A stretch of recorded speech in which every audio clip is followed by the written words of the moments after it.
gimana kalau kita ke bawah aja Bi, kata Alvan gitu. Yaudah ayo kita nyari jalan ke bawah, jadi pertolongan buat ngeevakuasi kita bertiga.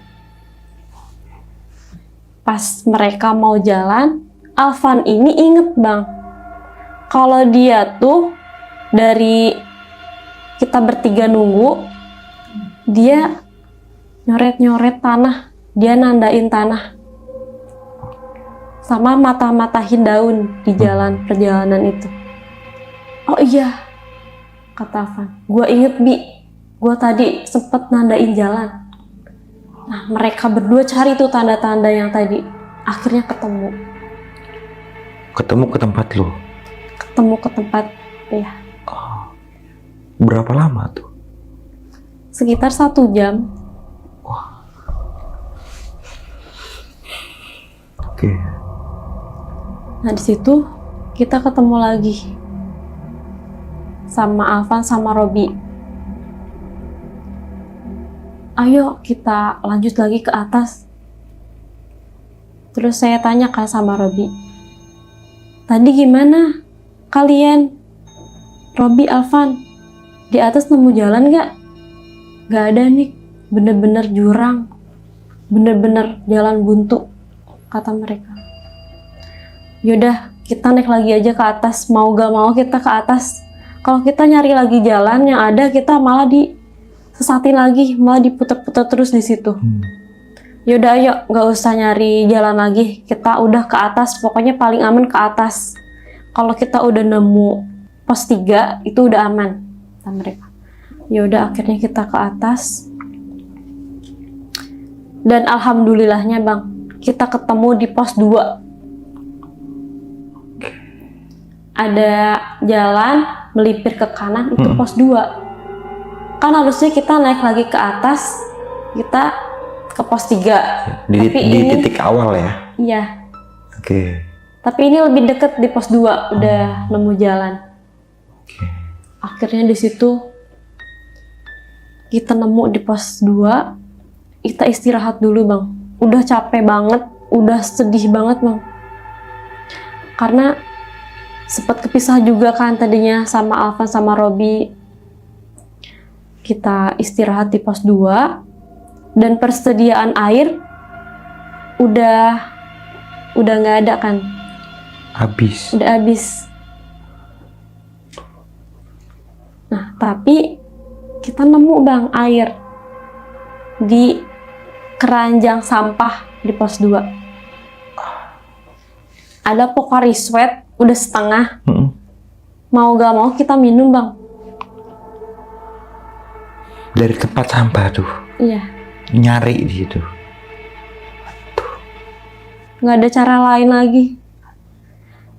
Dan makanan kita tuh masih banyak Bang, buah-buahan masih banyak. Jadi kita nggak ada minum, yaudah kita makanin buah-buahan. Apa buahnya? Ada pir. Oke, mengandung air itu ya? Mengandung air. Iya, bukan salak kan tapi? Bukan. Iya. Nah di pos 2 ini, Robi sama Novik ini sempat debat. Mereka berdua debat. Awalnya Robi bilang gini, tadi tuh nyasar gara-gara Novik, kata Robi gitu. Tapi Robi ngebercandain Novik. Nah Novik ini baper Bang. Oh oke. Mungkin karena capek ya, Iya. Emosi. Terus dia baper, emang iya ya ini salah gua, kata Novik gitu. Terus saya bilang, enggak, bukan salah lu Novik, udah kita kan udah nemu jalan, udah gak usah dipikirin, saya bilang. Terus Robi bilang, gua mau bercanda Fik, bercanda, Robi gitu. Nah di situ kita istirahat agak lama Bang. Terus kita lanjut lagi turun ke bawah.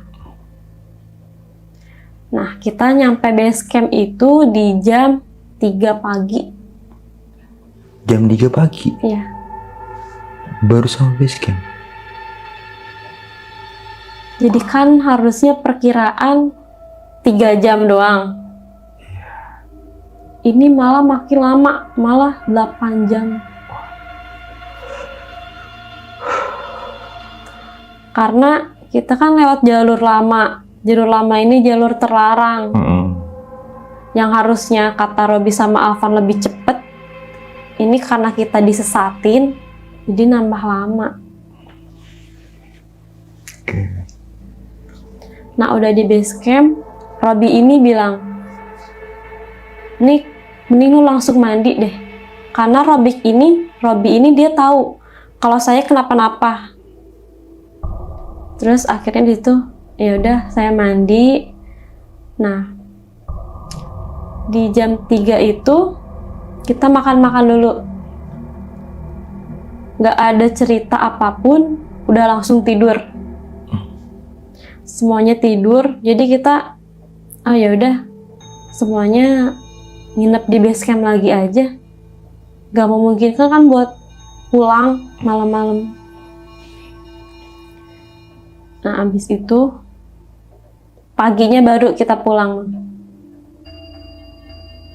Paginya pulang, terus di pertengahan jalan kita makan dulu, sarapan dulu. Nah, di situ di tempat makan itu baru kita cerita-cerita. Jadi Robi nyeritain dari disurken, lu kenapa nih diem aja, kata Robi gitu. Iya. Terus saya ceritain, sumpah Bi, gue nggak inget apa-apa. Gue inget sama Kinan waktu itu minta obat doang udah. Dari situ gak tahu. Terus kata Robi, oh berarti itu yang jalan siapa? Berarti bukan lu. Gak tahu.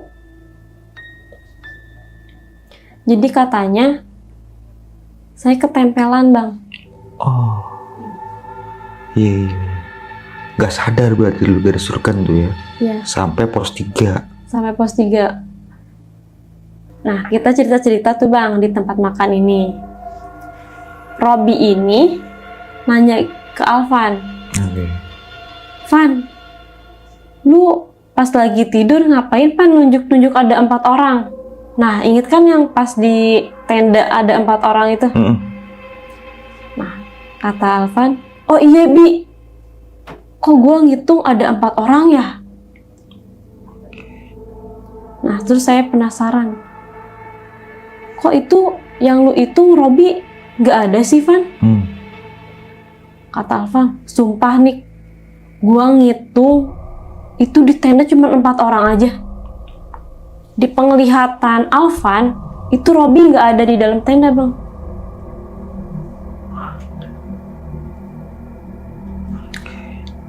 Terus saya juga ceritain, itu kan lu lagi merem Van. Tapi kata Alvan, itu gue melek, kata dia gitu. Iya. Tapi saya sama Robi ngelihatnya dia merem. Terus dia, kok aneh ya ada 4 orang. Terus saya bilang, iya, gue panik Van, takutnya Robi kenapa-napa. Terus kata Robi, dia mah bener kan, dia mah kecapean, dia mah mimpi. Nah udah gitu, semuanya udah cerita-cerita, kita lanjut pulang.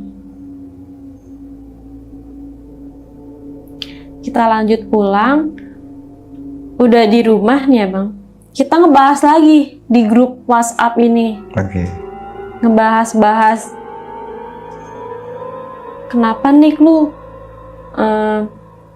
selama turun bad mood, kata mereka gitu. Terus saya jelasin, parah ya kalian, ngiranya gue bad mood, padahal gue nggak inget apa-apa, saya bilang. Terus kata mereka, kita kan mikirnya positif aja, kirain bad mood. Padahal, ya katanya saya ada ketempelan gitu. Nah, setelah pada ngebahas di grup WhatsApp itu, ada kejadian lagi nggak selain itu? Ada bang. Jadi pas setelah 2 minggu kemudian, Oke. setelah pendakian itu, saya sering sakit-sakitan. Terus saya juga ngerasa ada yang aneh di rumah saya sama di diri saya. Jadi di rumah saya tuh di kamar, itu sering banget bang, ada yang ngeliatin dari atas gitu. Kalau biasanya ya udah biasa gitu bang, nggak ada apa-apa. Tapi ini rasanya beda. Jadi setiap saya masuk ke kamar itu rasanya merinding banget. Terus misalkan saya lagi tiduran atau lagi duduk, itu kayak ada yang mantau dari atas gitu bang, dari atas jendela. Saking saya takutnya, waktu itu saya mau tidur, terus selimut saya tutupin ke atas kepala, saking gak mau diliatinnya bang. Saya ngerasa kok ini ada yang aneh gitu bang, kok ini ada yang beda, kenapa ini sebenarnya. Nah singkat cerita, waktu itu saya ke supermarket sama teman saya, namanya Diki. Nah Diki ini gak sengaja bang ketemu sama temennya cowok. Nah mereka berdua ngobrol-ngobrol lah di situ. Terus Diki ini nyeritain ke temennya pengalaman saya yang pernah kesesat di Gunung Gede waktu itu. Oke. Nah temen Diki ini nanya-nanya ke saya, kepo, emang bener ya kamu kesesat di Gunung Gede? Terus sekarang keadaan kamu gimana? Terus saya jawab, iya bener, waktu itu saya sempat kesesat di Gunung Gede. Terus keadaan saya waktu itu sering sih sakit-sakitan pas udah mendakinya. Nah temennya Diki ini bilang, wah kamu harus nih ketemu sama teman saya, namanya Rizky. Rizky ini orangnya bisa menangani hal-hal yang mistis kayak gitu. Oh, si Rizky. Rizky namanya. Iya. Nah Rizky yang dia maksud ini saya kenal bang. Oke. Terus saya bilang, oh Rizky yang ini saya kenal, orang itu teman saya. Waktu itu pernah satu kerjaan sama saya. Nah udah gitu. Tapi bener tuh orangnya Rizky-nya sama? Rizky-nya sama, bener. Oke. Terus saya nggak hiraukan kan omongannya temennya Diki ini. Ah udahlah, kita mau pulang buru-buru. Pas pulang nggak sengaja lagi kita ketemu sama temennya Diki sama Rizky ini. Oke. Temennya Diki ini langsung narik saya bang. Ayo, kamu ketemu sama Rizky sekarang.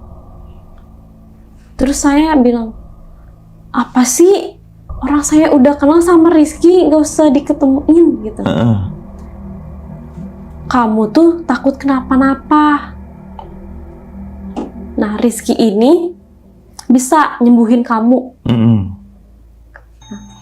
Saya ditarik, ditemuin sama Rizky. Terus ekspresi Rizky kaget bang, dia ngeliat saya. Kaget karena apa? Gak tau, dia kaget. Terus dia langsung bengong. Dia nggak nyapa saya bang. Terus saya bercandain lagi kan. Tuh kan Rizky yang ini saya kenal ya Kia. Saya gitu. Saya bercandain.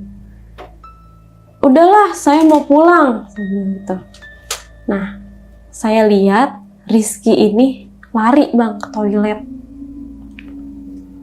Terus dikejar sama temennya ini ke toilet. Nah udah gitu, ya udahlah kita pulang aja yuk Dik. Saya sama Diki pulang. Kebesokannya Rizky ini ngechat saya bang. Dia ngechat saya, dia nanyain keadaan saya. Dia nanya, Nik keadaan lu sekarang gimana?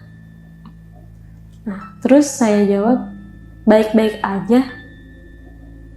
Emang kenapa ya?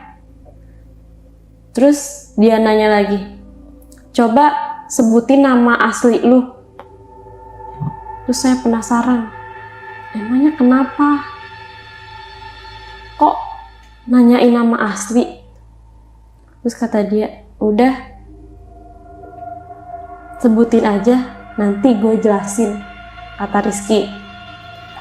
Oh ya udah nih, dikasihkan nama asli saya. Kebesokannya lagi, Rizky ini nelpon saya bang. Terus dia awalnya bilang gini, maaf ya sebelumnya ya Nick, bukannya gua lancang masuk ke ranah lu, kata Rizky. Soalnya ini lu harus tahu Nick, dan gua harus ngasih tahu lu. Kata si Rizky gitu. Iya, kata Rizky. Terus saya makin penasaran bang.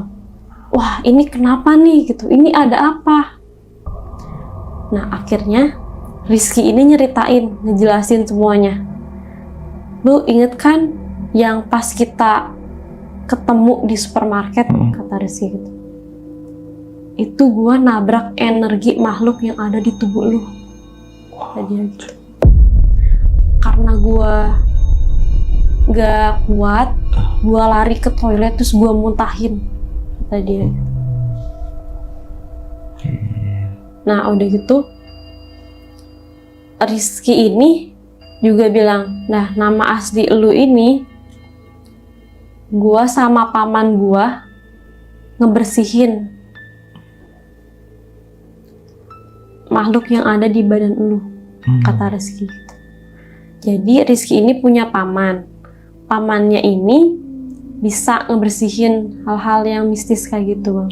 Oh oke. Terus? Nah jadi waktu itu katanya waktu subuh dia ngebersihinnya berdua.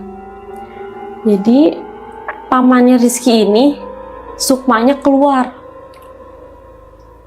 Sukmanya paman Rizky ini datang ke Gunung Gede. Dia nyari makhluk yang ada di situ.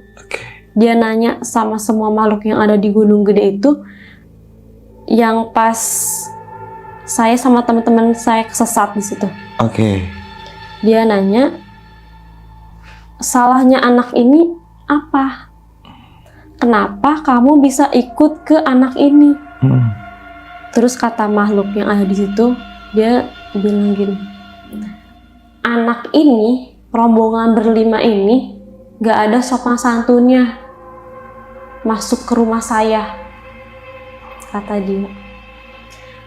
Terus saya lihat anak ini dari naik sampai turun itu nggak ada permisi-permisinya.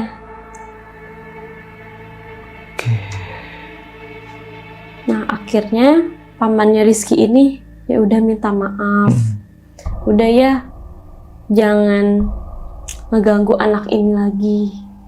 Nah Rizky ini ngasih tahu, Nik mau tahu gak bentukan sosok yang ngikutin lu itu kayak gimana? Nah saya penasaran di situ bang, kayak gimana Riz? Kata Rizky, bentukannya segede rumah. Terus dia ngadep belakang, terus kepalanya botak, rambutnya dikit.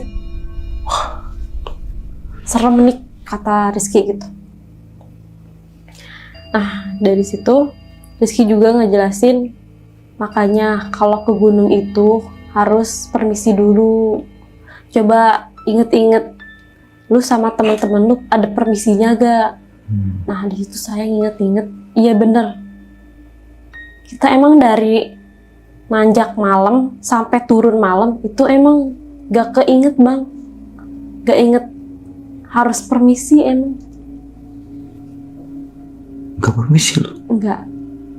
Numpang-numpang gitu? Enggak ya, gak keinget sama sekali.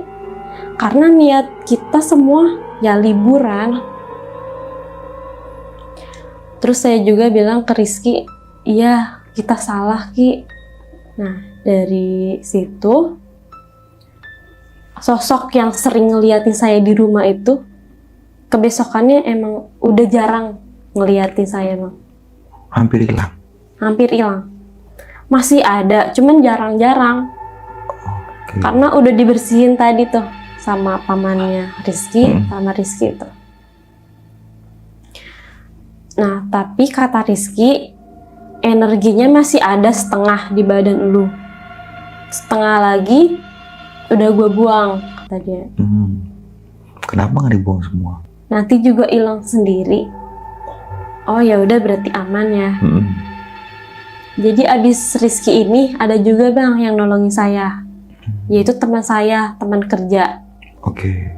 Nah, saya cerita sama teman kerja ini, saya sering diliatin di kamar saya, tepatnya di atas jendela, itu sering ada yang mantau. Saya cerita ke dia. Terus dia juga cerita, wah harus dibawa nih ke bapak saya, kata dia. Oh, bapaknya yang ngobatin? Bapaknya juga sering katanya ngobatin orang-orang. Oke. Sampai dia sendiri diobatin sama bapaknya. Terus dia sempet, yaudah ketemu aja yuk sama bapak saya, tadi. Karena saya nggak ada waktu, jadinya dia ya udah kirimin aja nama asli lu sama bapak lu. Oh, binnya. Ya. Ya, bintinya ya. Oke. Nah, udah dikirimin tuh. Dia kan nggak tahu tuh cerita saya sama Rizky. Nah, saya pengen tahu dulu nih versi dia nih. Nah, pas sama bapaknya dilihat, ya benar ceritanya sama. Sama apa Sama. yang paman Rizky juga bilang? Iya. Oke. Jadi saya sama teman-teman saya emang salah, nggak ada sopan santunnya waktu itu.